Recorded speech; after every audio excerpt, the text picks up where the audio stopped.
नमस्कार दोस्तों, आप सभी का स्वागत है आज की क्लास में। आज की क्लास में हम लोग डिस्कस करेंगे कल ही वाले टॉपिक के क्रम में। जैसे कल हम लोगों ने डिस्कस किया था गुणोत्तर श्रेणी, तो आज का हमारा टॉपिक है समांतर श्रेणी। समांतर श्रेणी में मैंने वो सारे क्वेश्चन लिए जो पिछली बार 2023 के यूपीएसआई में आ चुके हैं, और उसके आगे जो क्वेश्चन आने की संभावना है उनको ही पुट किया गया है। तो आपसे गुजारिश है कि क्लास को आखिरी तक जरूर देखना, क्योंकि लास्ट में मैंने वर्क एंड टाइम पे कुछ ऐसे क्वेश्चन रखे हैं जो शायद आप बेसिक से लगाएंगे तो टाइम टेकन हो जाएगा, लेकिन वहाँ पे अगर आप समांतर श्रेणी का यूज करते हैं तो बहुत आसानी से वो क्वेश्चन हल किए जा सकते हैं। तो चलिए शुरुआत करते हैं हम लोग आज का टॉपिक समांतर श्रेणी। तो देखिए, समांतर श्रेणी की पहचान क्या होती है। इसमें कॉमन डिफरेंस जो होता है वो चीज़ आपको दिखेगी। कॉमन डिफरेंस का मतलब किन्हीं दो पदों के बीच का अंतर जो होगा वो हमेशा सेम रहेगा। जैसे यहाँ पे 3 है, आगे देखेंगे यहाँ पर भी 3 है, यहाँ पे देखिए यहाँ पर भी 3 है। तो आप देख रहे हैं कि कॉमन डिफरेंस हर जगह पे सेम मिल रहा है। दूसरी चीज़ आप ध्यान रखिएगा, यहाँ पे श्रेणी बढ़ती हुई है, हो सकता है श्रेणी घटते क्रम में आ जाए, निगेटिव बन जाए। तो इन सब चीज़ों से आपको घबराना नहीं है। जो कॉमन डिफरेंस आप जिसको डी से डिनोट करते हैं, इसकी वैल्यू हमेशा निकालने के लिए A2 माइनस A1 कर देना। कभी भी भविष्य में आपसे गलती नहीं होगी। क्या करेंगे हम लोग, D बराबर A2 minus A1, A2 minus A1। कभी भी फ्यूचर में आपसे गलती नहीं होगी। विद साइन आप रखिएगा, निगेटिव रहेगा तो आपको पता है माइनस वाला साइन क्या हो जाता है, चेंज हो जाता है। जिस प्रकार कल हम लोगों ने पढ़ा था गुणोत्तर श्रेणी में nवां पद, एक बार रिवाइज भी करते चल रहे हैं। तो गुणोत्तर श्रेणी का जब हम लोग nवां पद पढ़े थे तो वहाँ पे हमने पढ़ा था Tn बराबर A r की पावर n माइनस 1, पावर में ही -1 हो जाता था। जबकि जब समांतर श्रेणी का हम लोग nवां पद पढ़ेंगे तो होता है A plus n minus 1 into D. एक चीज़ और ध्यान रखिएगा कि समांतर श्रेणी का nवां पद इस तरह से भी निकल जाता है, और एक दूसरा भी तरीका है पदों की संख्या निकालने का। तो हम लोग जब क्वेश्चन लगाएंगे उस समय डिस्कस करते रहेंगे। दूसरा फार्मूला n पदों का योगफल। तो n पदों का योगफल होता है a प्लस एल, यहाँ पे a रहता है a plus L by 2 into N, यानी पहला प्लस अंतिम बटा 2 गुणे n, n मतलब पदों की संख्या। और दूसरा होता है जब आपको अंतिम पद पता ना हो या अंतिम पद ज्ञात ना हो, तब हम लोग फार्मूला लगाते हैं n/2 2a plus n minus 1 into D. ठीक है, जहाँ पे n हमारा क्या है, पदों की संख्या। n क्या होता है, पदों की संख्या। ठीक है, ध्यान रखिएगा, ये चीज़ें नोट की जा रही हैं। n होता है पदों की संख्या, a जो होता है वो हमारा होता है पहला पद। a क्या होता है, पहला पद। a का मतलब है हमारा पहला पद। और जो हमारा d है, कॉमन डिफरेंस सार अनुपात उसको बोला जाता है। ठीक है, इसको ध्यान रखिएगा। l का मीनिंग होता है अंतिम पद। यहाँ पे जो आप l लिखे हुए हैं इसका मीनिंग होता है अंतिम पद। ठीक है, तो कंफ्यूज नहीं होना, ये आपका हो गया अंतिम पद। ठीक, तो आप ध्यान रखिएगा, तैयारी हमको इतनी बेहतर करनी है, क्वेश्चन चाहे जहाँ से आ जाए छूटना नहीं चाहिए। और शायद यूपीएसआई का एग्ज़ाम जो है वो जनवरी माह में हो जाए, तो हम लोग को उसी हिसाब से तैयारी करनी है। अभी हम लोग थोड़ा स्लो चल रहे हैं, जब चीज़ें कवर हो जाएंगी तो एक दिन में एक चैप्टर खत्म किया जाएगा और उसके साथ एक प्रैक्टिस सेट भी लगाया जाएगा। ठीक है, तो चलिए अब हम लोग क्वेश्चन पे चलते हैं। पहला क्वेश्चन आपका है, समांतर श्रेणी 2 7 12 17 का कौन सा पद 137 होगा। कौन सा पद, देखिए आपसे पूछ रहा कौन सा पद, यानी आपको यहाँ पे वैल्यू बतानी किसकी, n की। ठीक है, अब श्रेणी कहाँ है, देखिए 2 से 7 पहुँची है, यानी कितना बड़ी है, 5। फिर 7 से कितना पहुँची है, 12, कितना बड़ी, 5। फिर 12 से 17 कितना बड़ी है, 5। तो आप देख रहे हैं कि हर जगह 5 5 बढ़ रही है, यानी कि कॉमन डिफरेंस सेम है। देखो, जब कॉमन गुणक सेम रहेगा तो गुणोत्तर श्रेणी, और जब डिफरेंस सेम है तो समांतर श्रेणी। यही समांतर श्रेणी बन गई। तो अब हमें निकालना है पदों की संख्या। तो दो तरीके से है, एक अभी Tn लगा दीजिए क्योंकि अंतिम पद मुझे पता है। तो Tn बराबर मैंने पढ़ा a plus n minus 1 into D. Tn देखो अंतिम पद यानी 137 बराबर a की वैल्यू कितनी दी गई है, 2। n का मान मुझे निकालना है तो उसको लिखा रहने दीजिए, और d की वैल्यू कितनी है, 5।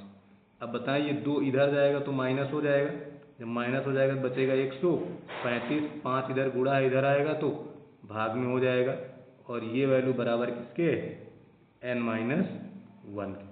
इसको काट दीजिए, 27 पंचे 135 होता है, इधर आ गया 27, ये -1 इधर जाके क्या हो जाएगा +1, तो n की वैल्यू कितनी मिल जाएगी 28। ठीक, ये आपका फार्मूला वाला तरीका हो गया।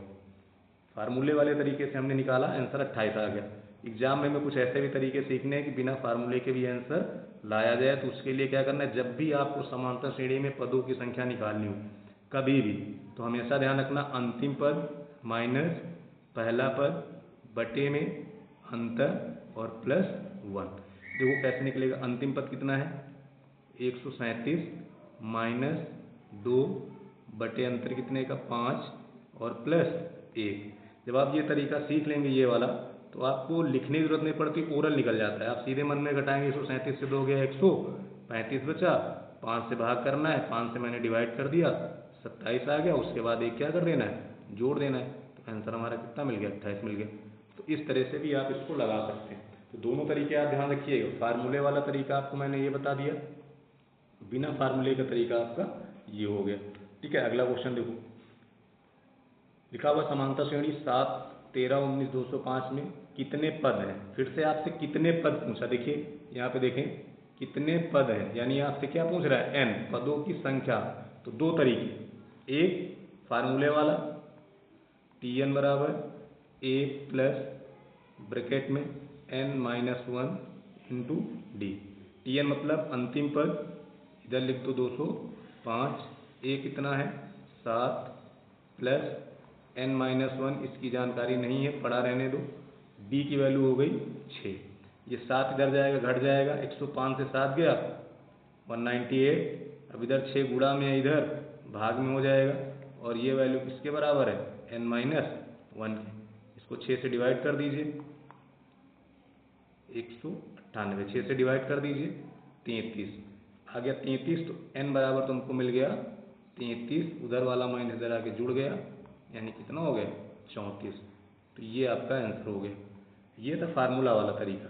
अब अगर मैं इसे बिना फार्मूले के लगाना चाहूँ तो कैसे लगाऊंगा, देखिए बिना फार्मूले के भी इसको हल कर सकते हैं।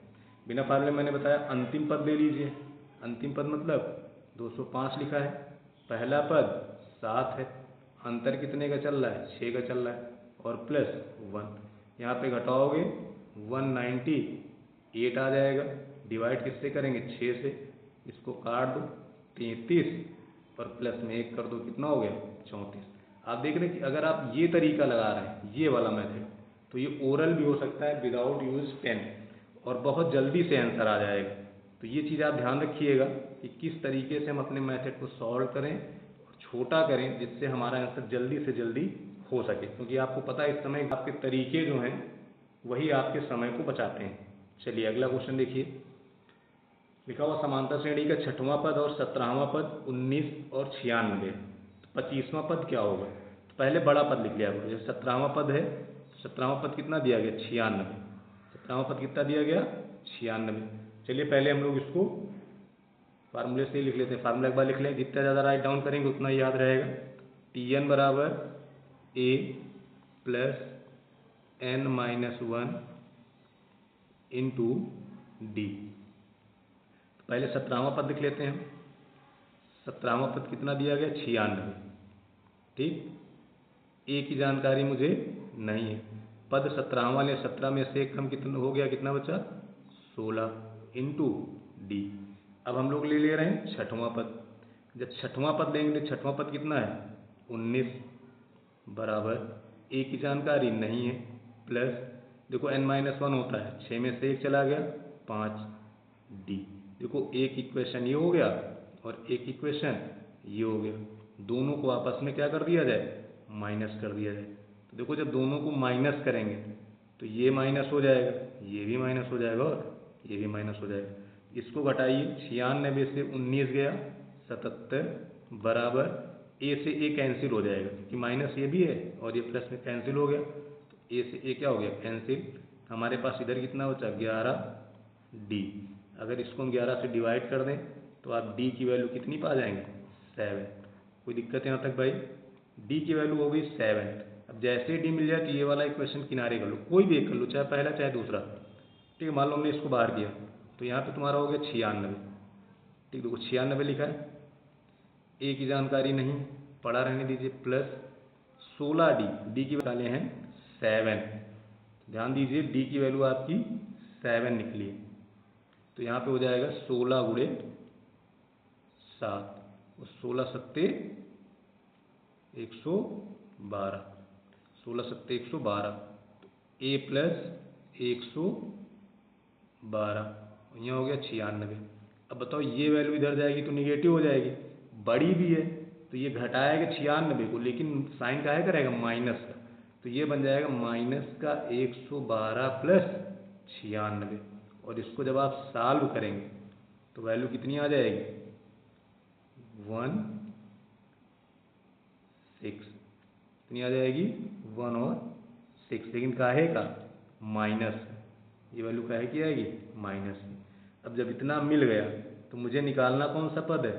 25वां। अब ध्यान दो, जो भी पद निकालना है पहले पद में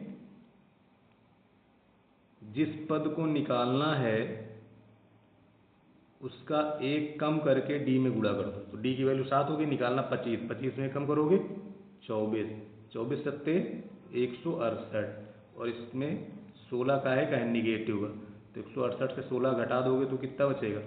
152। तो आपका आंसर हो गया 152। ठीक है, ये नोट कर लेना है, पिछले बार के एसआई का आया हुआ क्वेश्चन है। 2023 का जो एसआई का पेपर हुआ है उसमें आपने देखा हर सेट में लगभग समांतर श्रेणी गुणोत्तर श्रेणी मिली है, तो उस सेट का ये आया हुआ क्वेश्चन था, तो इसको कैसे लगाना है वो आप देख चुके होंगे। क्लियर है? कोई दिक्कत है भाई? यहाँ तक आगे बढ़ा जाए, कोई समस्या? समझ गए इसे? अब इस क्वेश्चन को हम लोग एक दूसरे तरीके से लगाते हैं। ये तो आपका ट्रेडिशनल मेथड हो गया बाय यूजिंग फार्मूला। अब मैं इसे बिना फार्मूला कैसे लगाऊंगा वो देखिएगा, तो लगाया जाए भाई। इसको नोट डाउन कर लिए। चलिए अगला देखो, तो बिना फार्मूले कैसे लगाते हैं।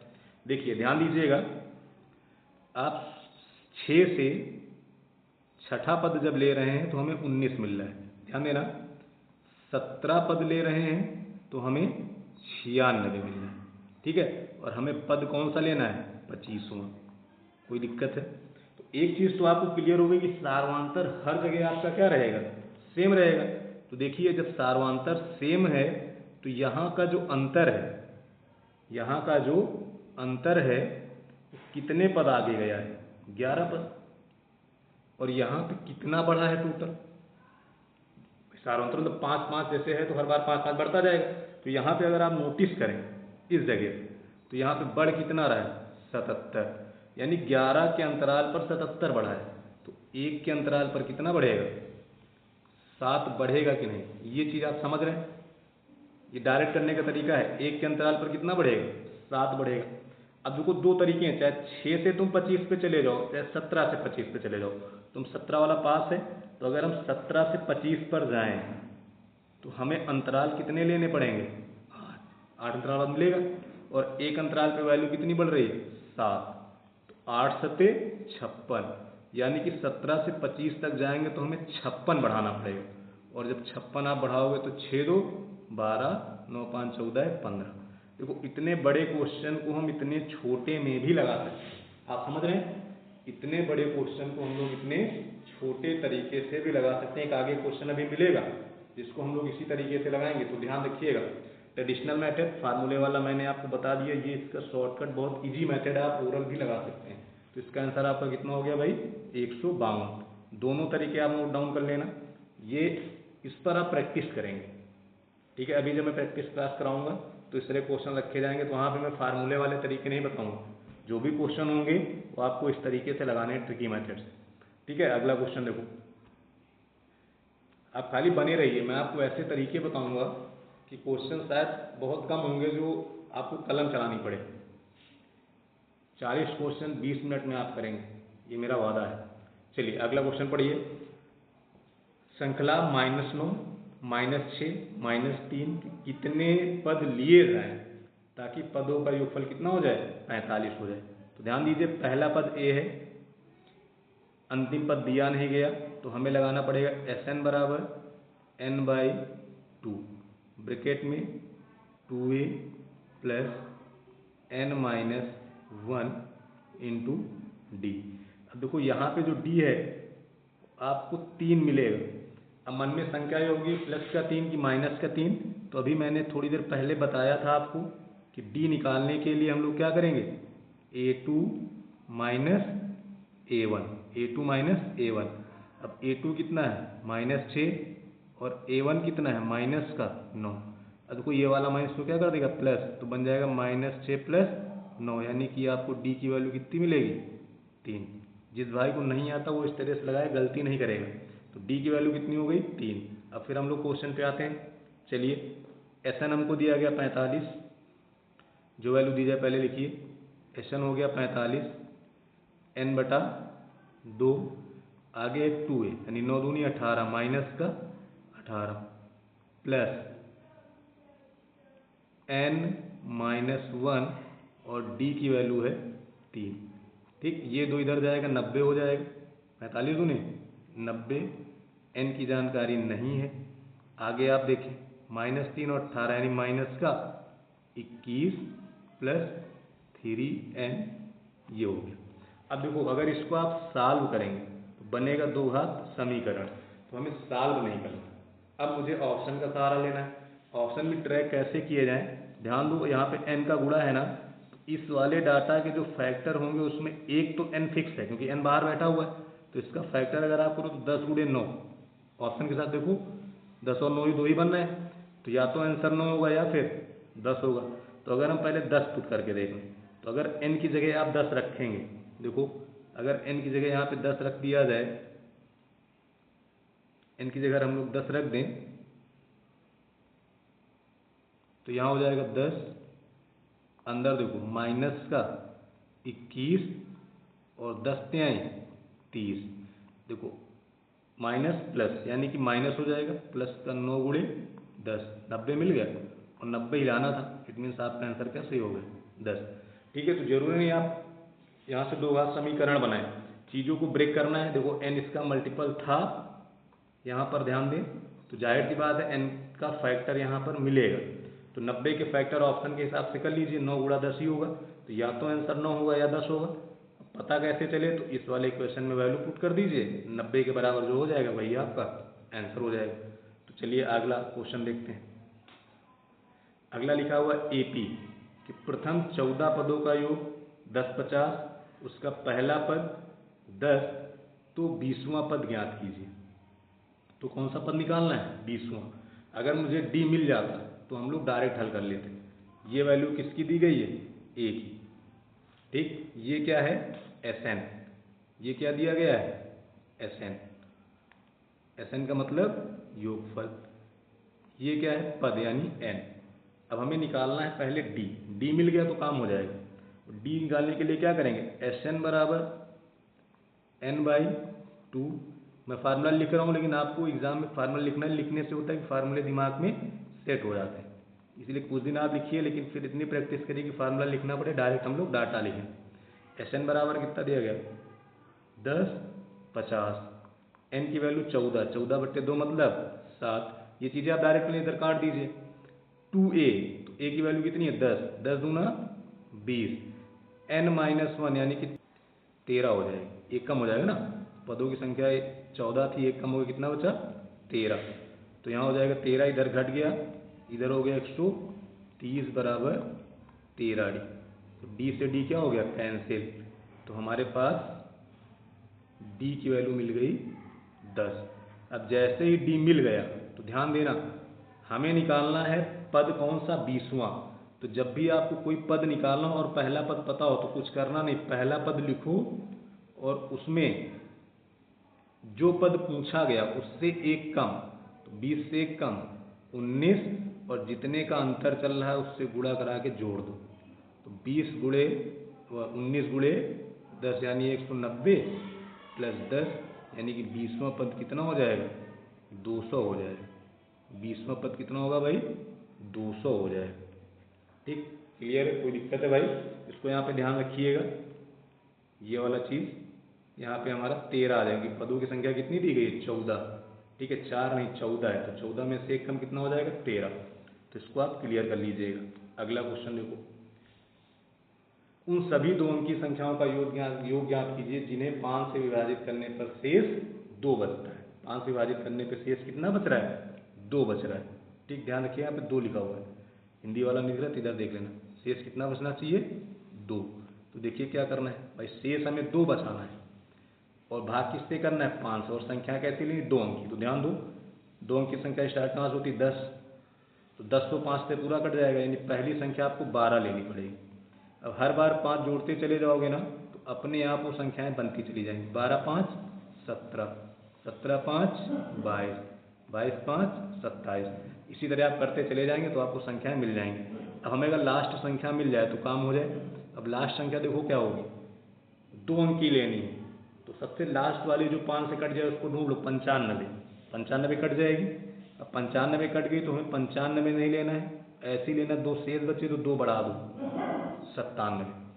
तो 12 17 22 27 97 तक मुझे जाना है और इन सभी का क्या बताना है? योग बताना है, एसएन लेना है। अब जरूर नहीं यहाँ पे फार्मूला लगाओ, क्योंकि मुझे पहला और अंतिम पद मिल गया।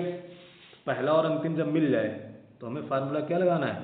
पहला प्लस अंतिम बटे में 2 गुणे n। अब n कैसे निकलेगा? अभी मैंने पिछले बताया है कि n यानी पदों की संख्या निकालने के लिए अंतिम माइनस पहला बटे सार्वधातुक प्लस 1। अब इसको घटा दीजिए, अंतिम माइनस पहला, यहाँ बचेगा 85 बटे में 5 काटेंगे 17 प्लस 1, यानी पदों की संख्या कितनी हो गई? 18। अब पदों की संख्या देखो यहाँ पे 18 हो जाएगी, इस जगह वैल्यू पुट कर दो यहाँ पे 12 प्लस 97 बटे 2 गुणे 18, 2 9 18। देखो एक चीज़ आप ये भी कर सकते हो कि जो 9 का मल्टीपल होगा वही कटेगा, जो 9 का मल्टीपल होगा वही कटेगा। देखो ये 9 से कटेगा नहीं, ये भी नहीं कटेगा, ये भी नहीं कटेगा, 9 का मल्टीपल सिर्फ एक है, यही आपका आंसर होगा। बिना हल करे भी आप लगा सकते हैं। अगर हल करना है देखो इसको आप सॉल्व करेंगे तो वैल्यू बन जाएगी 109, गुणा कैसे कराना है, सॉरी हाँ गुणा कैसे कराना है? 9 से। तो 9 9 81 और 9 1 9। तो बिना गुणा कराए भी चेक कर सकते थे कि 9 अगर गुणा में है तो 100% आंसर 9 का मल्टीपल होगा। और 9 का मल्टीपल कैसे चेक करते हैं? अगर अंकों का योग 9 से कट जाए तो संख्या 9 से क्या होगी? कट जाएगी। तो आपका ये इस प्रकार से भी हल किया जा सकता है। यहाँ पे मैंने एसएन वाला फार्मूला नहीं लगाया, अगर आपको जरूरत हो तो एसएन वाले फार्मूले से भी इसको हल कर सकते हैं। ठीक है, चलिए अगला देखिए, यदि समांतर श्रेणी के 100 पदों का योग 50 और पहले 200 पदों का योग 90, तो श्रेणी के पहले 300 पदों का योग क्या होगा? 2 तरीके हैं, एक एसएन वाले से करके आप लगाएंगे तो बड़ा लंबा जाएगा, मैं इसको आपको शॉर्टकट में ही बता दे रहा हूँ। ठीक है, देखो पहले 100 पद थे तो योग 50 था। ठीक, अगले 200 फिर से पहले 100 पद ले लिया, यानी इसमें पहले के 100 शामिल हैं तो योगफल 90 हो जाता है। अब पहले 300 लेना है, कितने लेना है? 300। तो देखो जब आप बीच के 100 ले रहे हो तो हमारा बढ़ा कितना है? 40, यानी कि 50 था 40 बढ़ा, यानी 10 की कमी हो गई। जब अगला आप 100 बढ़ाओगे 40 से कितना बढ़ाना पड़ेगा? 30 बढ़ाना। ध्यान देना कैसे किया, 100 का योग 50 था, अगली जब 100 संख्याएं ली गई तो उनका योग 40 हो गया, तभी तो 200 संख्या में नहीं भाई। इस 200 का मतलब क्या है? पहले वाली 100 प्लस अगली वाली 100। तो इस वाली 100 का योग कितना था? 50। जब हमने बाद की 100 और ले ली तो योगफल कितना हो गया? 40। तो कितने का हुआ अंतर? 40 से सिर्फ बढ़ा ना यहाँ तक। तो जब यहाँ तक 40 बढ़ा तो जाहिर सी बात जब इसमें अगला 100 और लेंगे तो 40 जगह कितना बढ़ेगा? 30 बढ़ेगा। तो वही 30 यहाँ पे जोड़ दीजिए, सीधे 120 कर दीजिए, डायरेक्ट आप इसका आंसर लगा सकते हैं। बाकी अगर डिस्क्रिप्टिव लगाना चाहें तो ये थोड़ा सा लंबा प्रोसीजर हो जाएगा, आपको एसएन के फार्मूले लिखने पड़ेंगे, वहाँ से टाइम टेकन होगा। तो आप इसको इसी प्रकार से ध्यान रखें कि जब पहले 100 दिया जाए फिर कहा जाए पहले 200, यानी जितने पद हैं उतने ही पद फिर जोड़ दिए जाएं। पहले 100 थे फिर 200 यानी 100 और बढ़ाएगा, फिर कहता 300, अगर इसी में 400 होता, इनकेस इसी क्वेश्चन में आपसे कितना बना देता 400, तो आपको दिक्कत नहीं थी भाई, पहले 100 थे तो 50 था, ठीक, अगले 100 और ले लिया यानी पदों की संख्या 200 हो गई, तो ये 90 हो गया। देखो कितना बढ़ा, फिर 40 बढ़ा, यानी जितना था उसमें से सिर्फ एक कम हो रहा है, मतलब 10 की कमी हो जा रही है, तो कितना बढ़ा 40 बढ़ा। अगला आप लेंगे 300, तो जब 300 लेंगे तो जाहिर सी बात 10 जितना था उसमें 40 बढ़ा, तो अब कितना बढ़ेगा 30 बढ़ेगा, ठीक, तो यहाँ हो जाएगा 120। अगर मैं 400 लूँगा, अब देखो 30 बढ़ा था ना, अब कितना बढ़ेगा 20 बढ़ेगा, यानी 140 हो जाएगा। तो इसी तरह आपको इसको बढ़ाते चले जाना है। तो 400 तक पूछा नहीं था, मेरा सिर्फ 300 पदों तक गया, तो इस तरह से इसको हम लगा सकते हैं, ठीक है। अगला क्वेश्चन देखो। तो दोस्तों जिस घड़ी का इंतजार आप लोग कर रहे थे वो घड़ी आ चुकी है। वर्क एंड टाइम के वो क्वेश्चन जो हम लोग समांतर श्रेणी की सहायता से लगाएंगे, उसका पहला क्वेश्चन आपके सामने है। क्वेश्चन इस प्रकार है कि कुछ आदमी 8 दिन में एक काम कर सकते हैं। उन्होंने काम शुरू किया, लेकिन हर दिन 10 पुरुष काम छोड़कर चले जाते हैं। इस प्रकार काम 12 दिन में समाप्त हो जाता है। तो आरंभ में पुरुषों की संख्या कितनी थी? इस क्वेश्चन का मतलब ये है कि शुरुआत में अगर x पुरुष थे तो अगले दिन 10 कम हो जाएंगे, यानी x माइनस 10 बचेंगे। फिर अगले दिन 10 कम हो जाएंगे, यानी x माइनस 20 बचेंगे। और इसी प्रकार ये तब तक चलेगा जब तक काम खत्म नहीं हो जाएगा। और काम खत्म कितने दिन में हो जाएगा? 12 दिन में। तो ध्यान रखना, ये 12 जो है हमें पदों की संख्या बता रहा है, जैसे पहला, दूसरा, तीसरा, इसी तरह कितने दिन तक जाएगा? 12, यानी पदों की संख्या कितनी हो गई? 12 हो गई। बात क्लियर है? अब इसको हम लोग कैसे लगाएंगे देखिए ध्यान से। हम ये ले रहे हैं कि पहला पद अगर हमारा x है, ठीक, जिसको हम लोग a मानते हैं, अंतिम पद यानी l, तो अंतिम पद कैसे निकलेगा? पहले पद में श्रेणी घट रही है तो माइनस करेंगे, और कितना? पदों की संख्या से एक कम, तो पदों की संख्या कितनी है भाई? 12। जितने दिन में काम खत्म होगा लास्ट में, यही n है हमारा। 12 में एक कम हो गया 11, और कमी कितने की हो रही हर बार? 10 की। बात समझ गए? अंतिम पद हमारा ये हो जाएगा। अभी मैंने आपको बताया समांतर श्रेणी में जब पहला और अंतिम पता हो तो हम लोग फार्मूला लगाते हैं a plus L by 2 into M. ये तो होता है ना कुल योग, ये पीछे पढ़े, बस यही लगाना है। पहला तुम्हारा a हो गया, दूसरा l हो गया, तो x प्लस क्या बना? x प्लस x माइनस 11 गुणे 10 बटे में 2 इंटू पदों की संख्या कितनी है? 12। अब ध्यान देना यहाँ पर, बराबर, ये कुल वर्क है, ये कुल काम है, और कुल काम अगर आदमी ना जाते तो कितने दिन में खत्म होता? 8, और उस समय आदमी कितने रहते? x, तो कुल काम हमारा कितना हो जाएगा? 8। बात समझ गए? पहली कंडीशन से कुल काम मिल गया, फिर छोड़ छोड़ के जा रहे हैं तो हम इस प्रकार से कुल काम बना लेंगे। इसको यहाँ से काट दीजिए, 2 से कट गया, कितना आ गया? 6। देखो x प्लस x 2x हो जाएगा, और 6 दूनी 12x, यहाँ से मिला 12x, ठीक।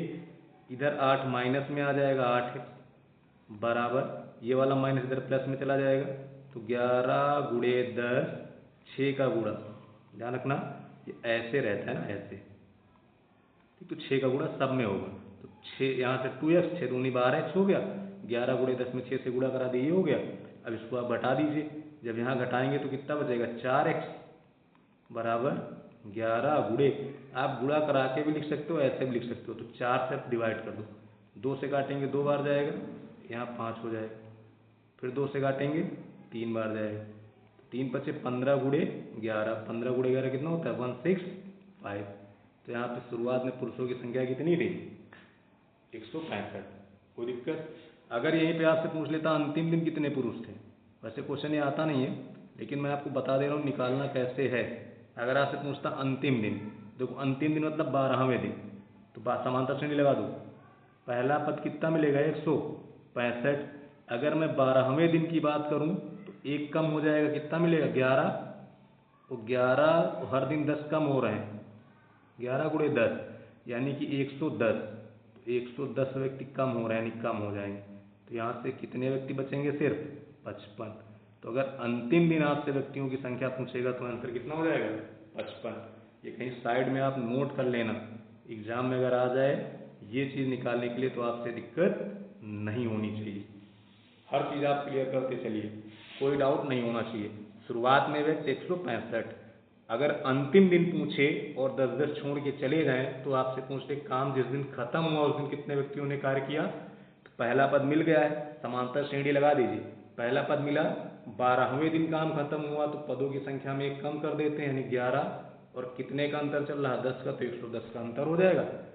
श्रेणी घट रही है तो आप माइनस कर देंगे, अगर बढ़ रही होती तो प्लस कर देते।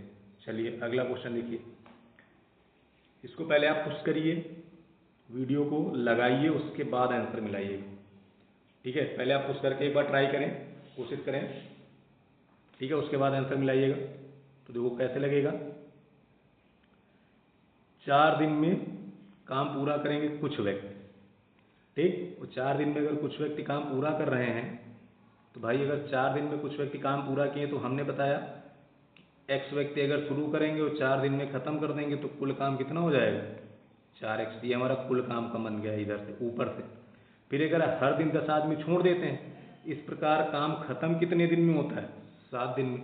आदमी छोड़ कितने रहे 10, तो ये 7 हमारा n का काम करेगा पदों की संख्या का। तो देखो पहला पद तुम्हारा कितना हमने माना है x, ठीक, ध्यान रखिएगा। अब अंतिम पद क्या मिलेगा x, श्रेणी घट रही है तो -10 आदमी घट रहे हैं, और श्रेणी जा कितने तक रही है 7 तक, तो एक कम कर देंगे 7 में कितना बचेगा 6, 6 गुणे 10 यानी कितना हो जाएगा 60, पहला प्लस अंतिम बटे में 2। कोई दिक्कत यहाँ तक। और पदों की संख्या कितनी है 7, पदों की संख्या कितनी है 7, और बराबर कितना हो गया यहाँ से 4x।